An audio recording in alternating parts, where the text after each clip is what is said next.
देश में 72तम समवाय सप्ताह पालन करा जाउची।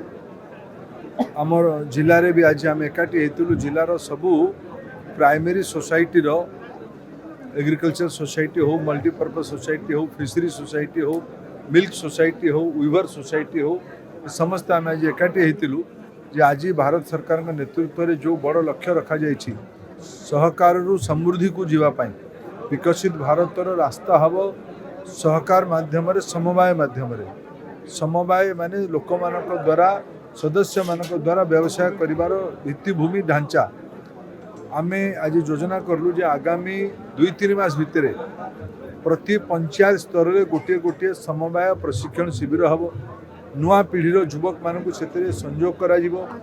समवाय कौन कौन संभावना अच्छी ता विषय अवगत करा जिवो। समवायर तत्व को समवायर स्पिरिट को जहाँ को कि आमर कुलगौरव मधुसूदन दास लोह मानव सरदार वल्लभ भाई पटेल आमर अंचल दृष्टि को आनी आम देश दृष्टि को आनी ताकू यही समय आउ थे विकसित भारत पाई समवाय ही समृद्धि रास्ता हो यहाँ संबलपुर जिला तार अग्रणी भूमिका निभेब यहाँ मोर पूरा विश्वास। आज से भाई आज आम संकल्प ये करूँ।